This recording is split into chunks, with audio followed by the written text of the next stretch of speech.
नमस्कार दोस्तों, कैसे हैं आप सब। मैं रोहित दीक्षित एसएससी चर्चा पर एक बार फिर से आप सभी का स्वागत करता हूं। तो चलिए शुरू करते हैं अपना आज का सेशन। और आज ये हमारा 14th यानी 14वां पार्ट है।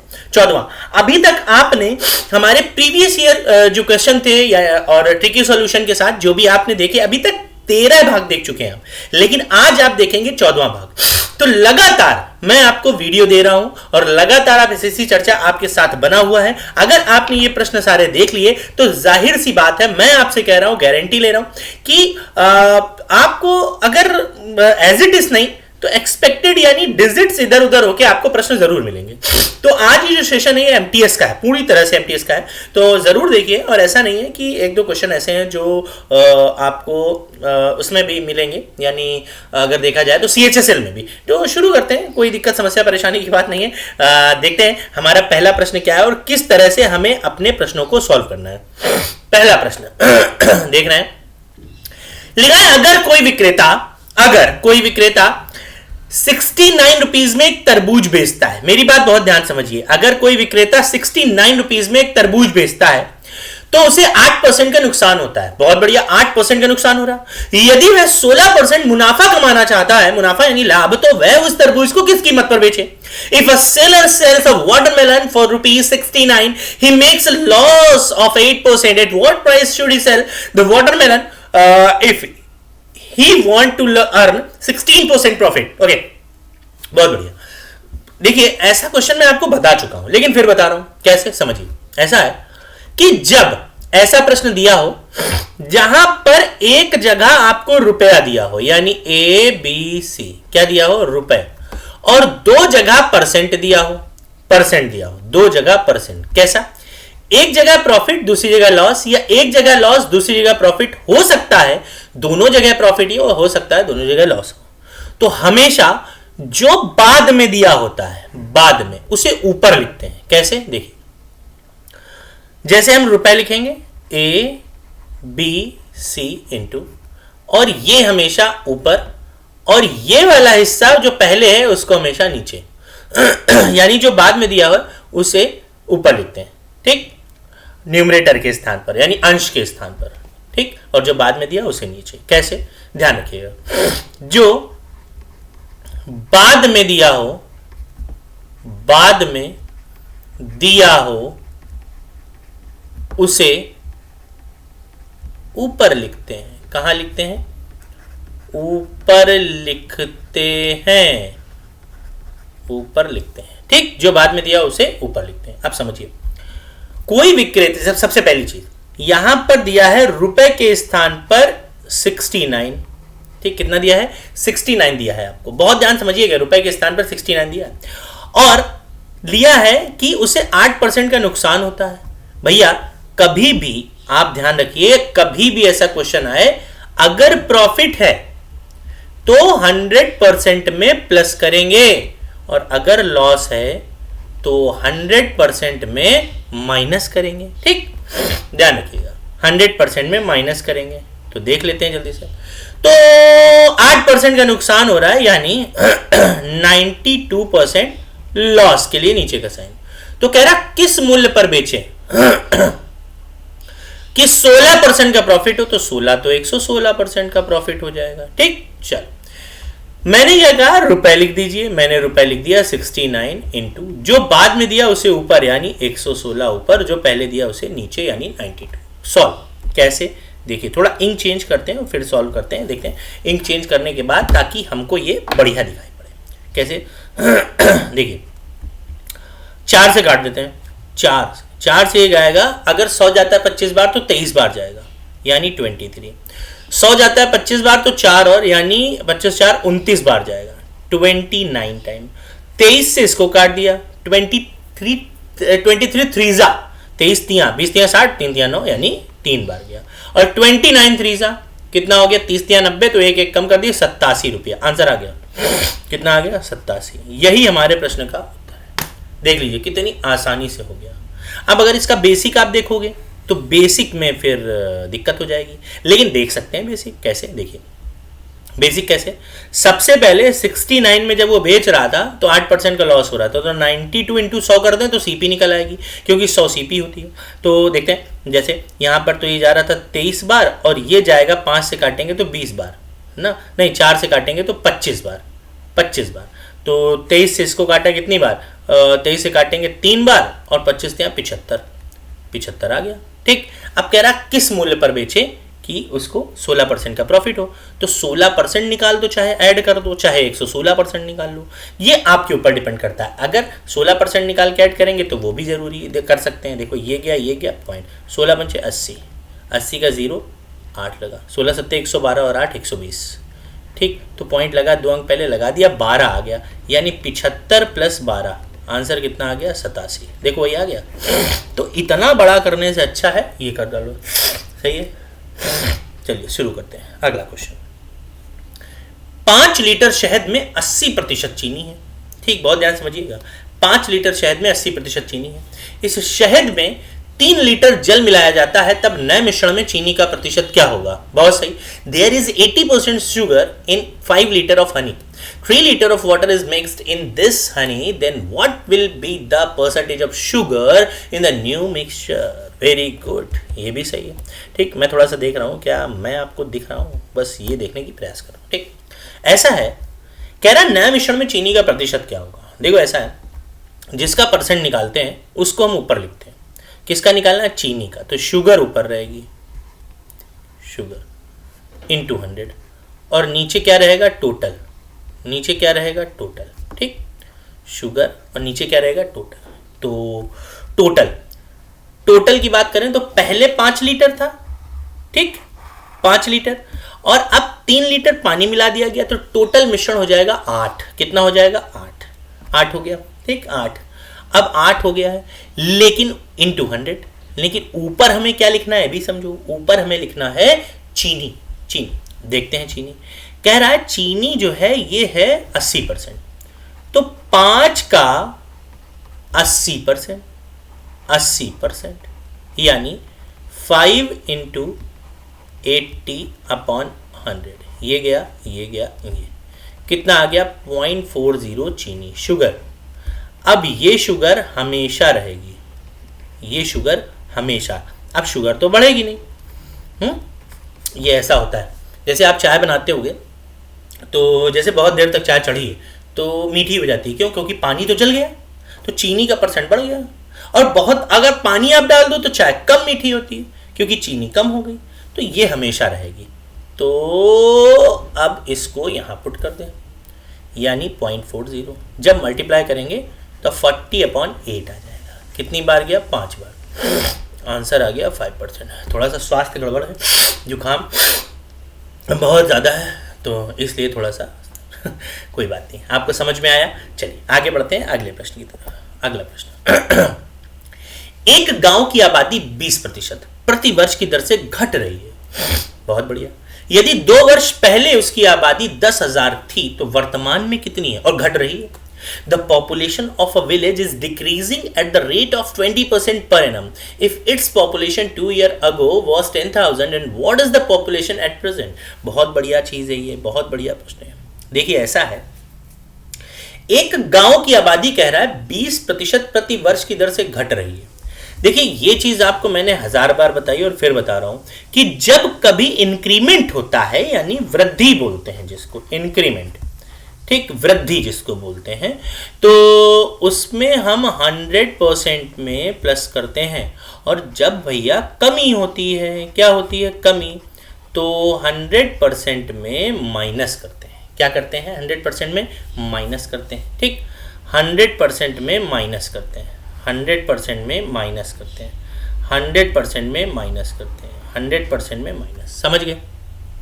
ठीक है, अब गांव की आबादी क्या थी, 10,000, 10,000, ठीक, कह रहा है 20% की दर से घट रही है, घटने दो भैया 20% की दर से, तो 100 में माइनस करेंगे तो 80/100, और फिर से माइनस किया तो 80/100, ठीक, यानी 0 0 0 0 4 0, 1 2 3 4, तो कितना हो गया 64 और डबल जीरो, यानी 2 वर्ष के पूर्व आबादी 10,000 थी तो वर्तमान में कितनी है 6400। क्यों? क्योंकि घटती जा रही, तो जाहिर सी बात इतनी रहेगी। अगर आप तोड़ के करते हैं तो भी यही आंसर आएगा, लेकिन तोड़ के करने से क्या फायदा, सही है। चलिए आगे बढ़ते हैं। एक व्यक्ति अपने मासिक वेतन का 40% भोजन पर तथा शेष वेतन का 1/3 परिवहन पर व्यय करता है। क्या कर रहा है? एक व्यक्ति अपने मासिक वेतन का 40% भोजन पर व्यय करता है, ठीक है, तथा शेष वेतन का 1/3 परिवहन पर व्यय करता है, ठीक। अपने मासिक वेतन का 40% भोजन पर व्यय कर रहा है, ठीक, और शेष का 1/3 परिवहन पर व्यय कर रहा है। यदि वह 4500 रुपए जो भोजन और परिवहन पर व्यय करने के बाद शेष रहने वाली राशि के आधे के बराबर है मासिक की बचत करता है, तो उसका मासिक वेतन कितना है? इंग्लिश में भी मैं एक बार रीड करता हूं। A man spend 40% of his monthly salary on food and 1/3 of the remaining salary on transport.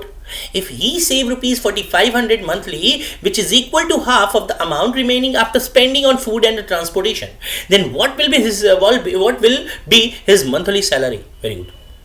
बहुत अच्छा, देखते हैं। ऐसा है, प्रत्येक चीज अपने आप में 100% होती है, तो ये उसकी टोटल मंथली सैलरी थी, टोटल मंथली सैलरी थी, ठीक। इसमें से 40% उसने भोजन पर व्यय कर दिया, ठीक, फूड पर 40% भैया फूड पर कर दिया, देखो फूड पर कर दिया, तो इसको हटा दो, क्या बचा 60 बचा। कह रहा तथा शेष वेतन का 1/3, शेष जो बचा है 60, यानी 60 का 1/3 यानी 20, 60 का 1/3 यानी 20, बहुत ध्यान समझिए, 20% परिवहन पर व्यय किया, यानी ट्रांसपोर्ट पर, ठीक। तो क्या बचा हमारे पास 40, क्या बचा 40, क्या बचा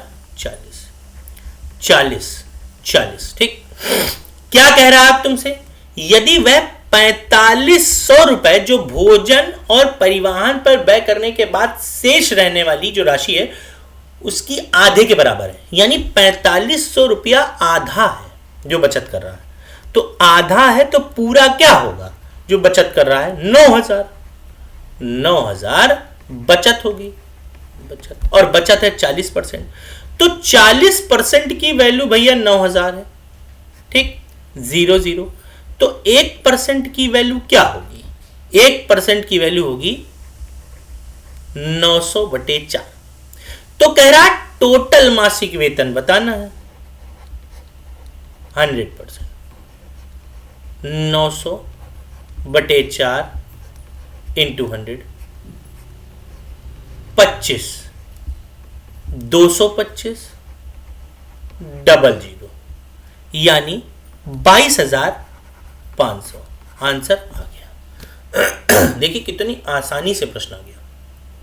तो ऐसे ही आपको सारे प्रश्न करने हैं, ठीक है। तो हम आगे बढ़ रहे हैं अगले प्रश्न की ओर, देखते हैं अगला प्रश्न क्या है, तभी आपको पूरी तरह से समझ में आएगा, ठीक।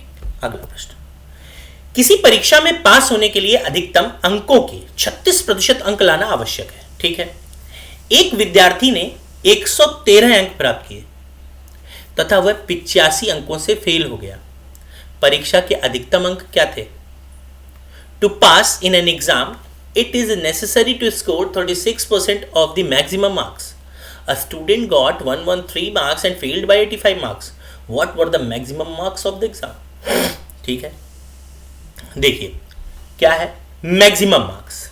कभी भी आपसे मैक्सिमम पूछे तो वो अपने आप में 100% होता है, और 100% की वैल्यू तभी निकलती है जब 1% की वैल्यू पता हो।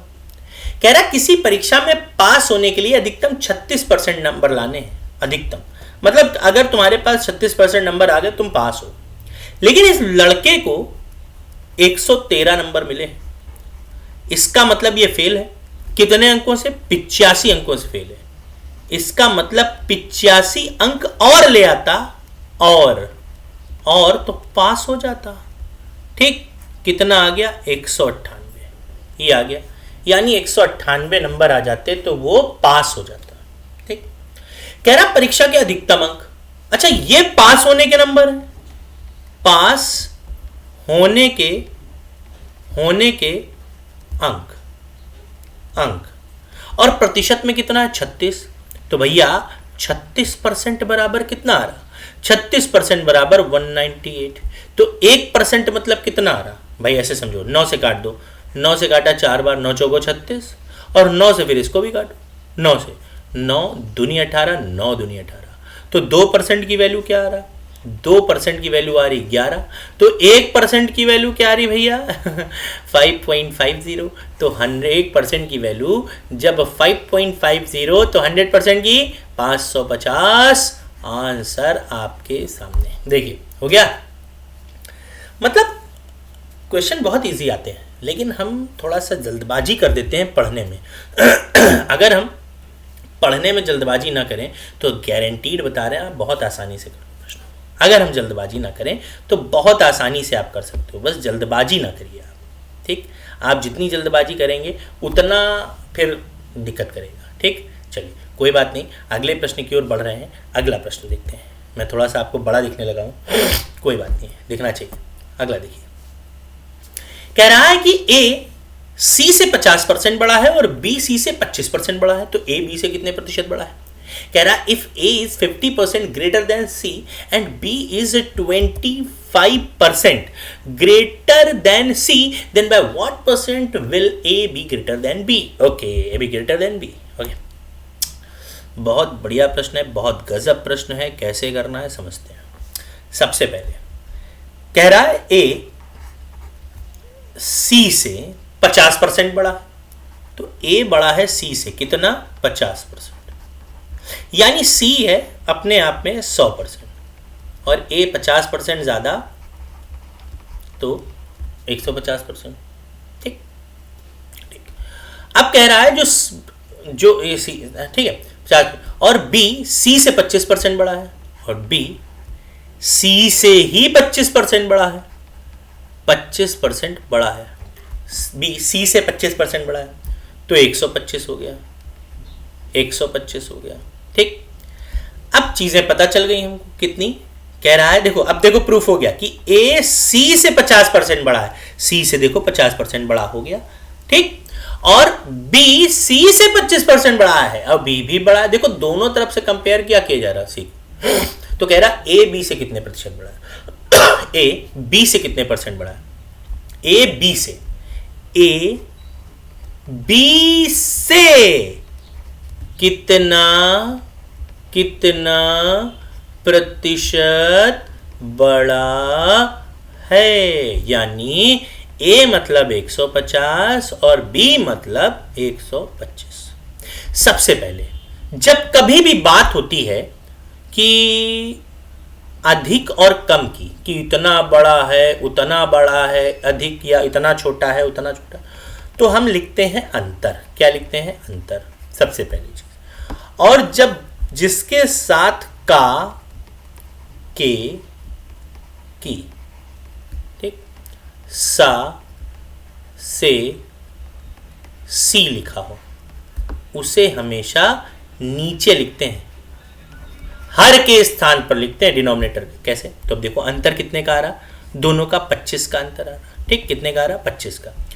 जिसके साथ से लगा है बी के साथ और बी की वैल्यू 125, इसको नीचे इनटू 100, 25 से काटा 5 बार, 5 से काटा तो 20% आंसर आ गया। देखो आप इसको छोटा भी कर सकते हो, 25 से काट के पहले ही ये 5 बार और ये 6 बार, वैसे ही आ जाएगा। ठीक, तो ये डिपेंड करता है आपके ऊपर। ठीक है, ये 5 बार और ये 6 बार। ठीक, तो एक का अंतर आ जाएगा। तो डिपेंड करता है आपके ऊपर किस तरह से कर रहे हो।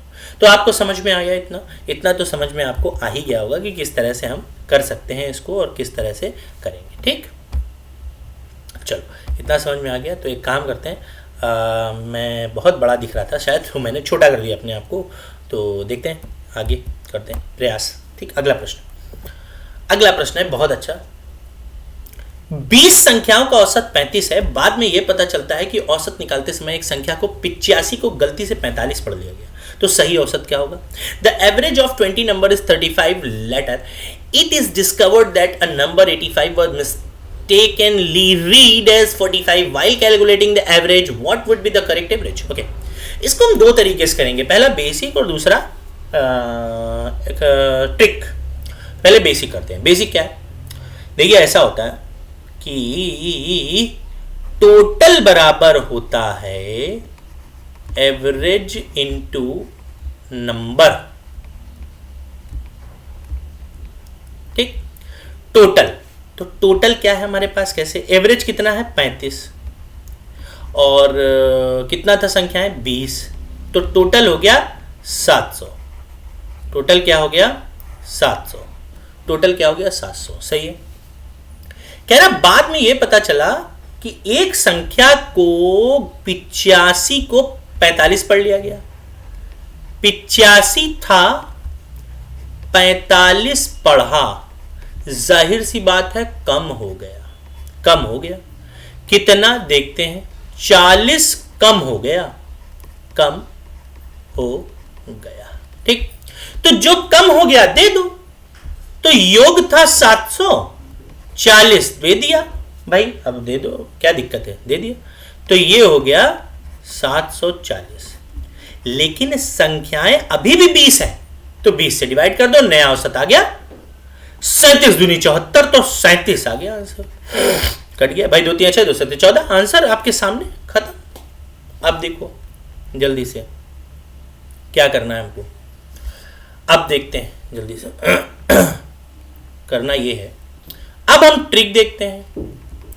ट्रिक मतलब होता है एवरेज. एवरेज ट्रिक मतलब क्या कि एवरेज का मतलब होता है बराबर. अगर घट रहा है तो भी बराबर, बढ़ रहा है तो भी बराबर.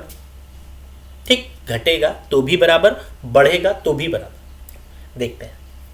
तो भैया हमने देखा कि एवरेज जो था वो 35 था. ठीक, अब एक बात बताओ, जाहिर सी बात है 40 कम हो गया.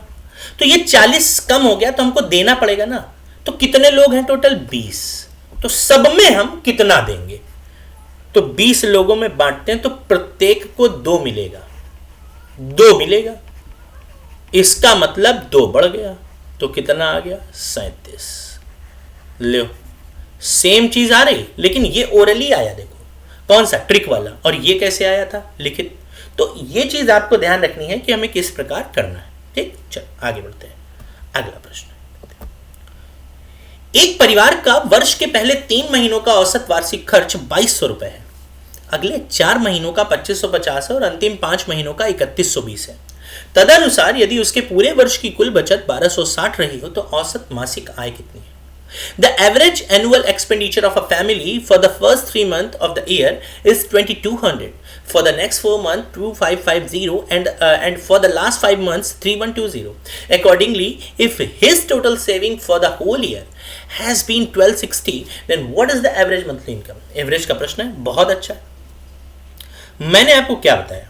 देखिए, एवरेज का मल्टीप्लाई हम करेंगे नंबर से तो निकल कर आता है टोटल, जिसको हम बोलते हैं सम, जिसको बोलते हैं योग.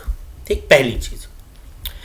पहले 3 महीनों का औसत खर्च था 2200 रुपए.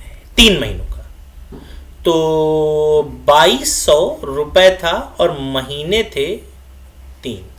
2200 में यहाँ पर थोड़ा सा गड़बड़ कर दिया है मैं, तो थोड़ा सही कर देता हूँ.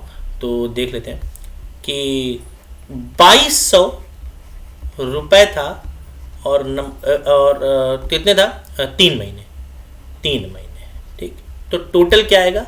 6600. ठीक, सही है. सही है.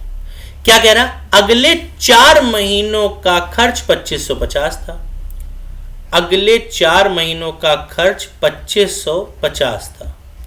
4 महीनों का 4 महीनों का खर्च 2550. गुणा करते हैं, देखते हैं. 4 महीनों का 0 और 4 पंचे 20, 2 लगेगा, यहाँ लिख लेते हैं. 4 पंचे 20 2, तो 4 पंचे 20 2, 22 की 2, फिर कैरी 2, 4 4 दूनी 8 2 10 10 10 ये आ गया. ये आया।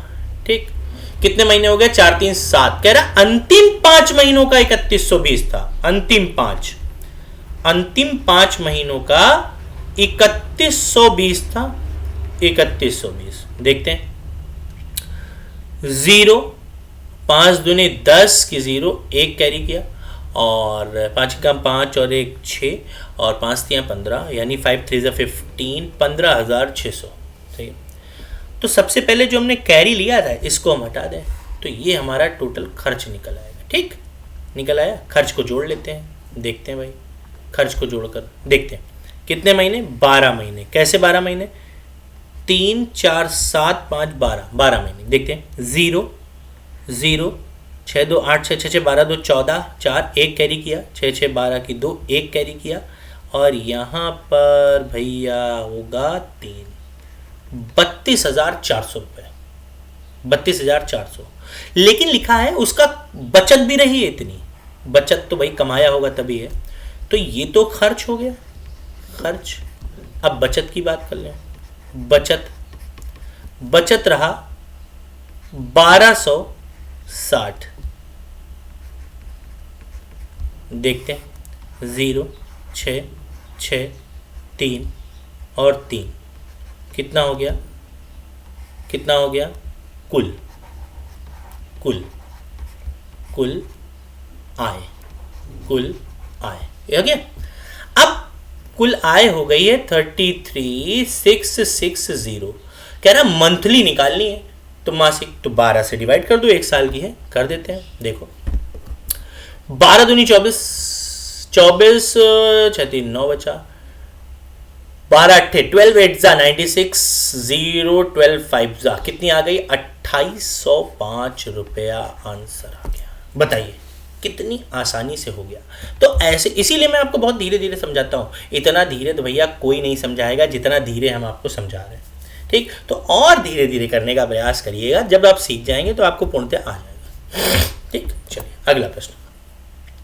कह रहा 1 घंटे लंबी चली जो परीक्षा है, 1 घंटे लंबी चली जो परीक्षा है, उसमें क्या हुआ है कि कोई विद्यार्थी 25 मिनट में 30 प्रश्न हल कर लेता है। ठीक है, कह रहा शेष प्रश्नों में से प्रत्येक को पूरा करने में औसतन उसे कितना सेकंड का समय लगेगा। ठीक है, समय की बात कर रहा है। देखते हैं।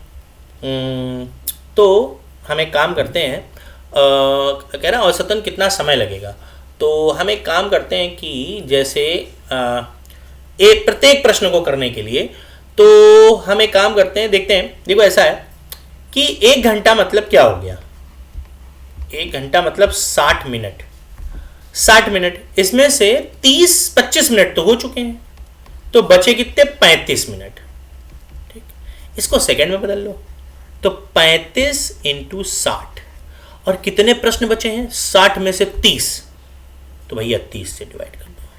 30, एक प्रश्न के लिए औसतन 70 सेकंड का टाइम है तुम्हारे पास। हो गया। देखो कितने आसानी से, कोई दिक्कत की बात ही नहीं है। अब बड़े आसानी से हमने कर लिया। ठीक, चलिए अगला प्रश्न देखते हैं क्या। ये प्रश्न होमवर्क का है आपका।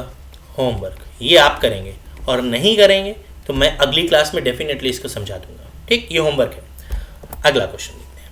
कह रहा है एक व्यक्ति 60 वर्ष की आयु में सेवानिवृत्त हुआ। उसने अपनी सेवानिवृत्त आयु के 3/5 वर्ष सेवा की। उसने अपनी नौकरी किस आयु में शुरू की? A person retire at the age of 60, he serve 3/5 year of his retirement age. At what age did he start his job? Okay, वो कह रहा है कि 60 साल की आयु में सेवानिवृत्त हुआ और 3/5 वर्ष सेवा की है।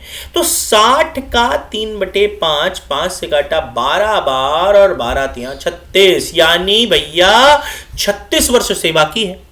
लेकिन 60 साल की एज में रिटायर हुआ है और 36 साल सेवा की है। जाहिर सी बात है, घटा दें तो हमें बस लगता है 24 बचेगा। तो 10 में 6 गया 4, 5 में 3 गया 2, 24 साल, यानी 24 साल की उम्र में उसने जॉब शुरू की थी और 36 साल सेवा की, और उसके बाद 60 साल में रिटायर हो गया। देखा कितनी आसानी से हमने इन प्रश्न को कर लिया। तो बस आज के लिए हम इतना रखते हैं और आपसे मुलाकात करते हैं अगले सेशन में। तब तक के लिए चैनल को शेयर जरूर करिए भैया, और लाइक भी करिए, और सबसे बड़ी चीज़ है सब्सक्राइब करिए, तभी तो लाइव आ पाएंगे हम आपके पास, और लाइव आपको दिखाएंगे कि किस तरह से हम और भी चीज़ें कर लेते हैं। और कई सारी मैथ्स तो चल ही रहा है, रीजनिंग चलेगा, जीएस चलेगा, इंग्लिश सबसे चीज़ है। ठीक, तो चलिए मिलते हैं अगले वीडियो में, तब तक के लिए थैंक यू, नमस्कार।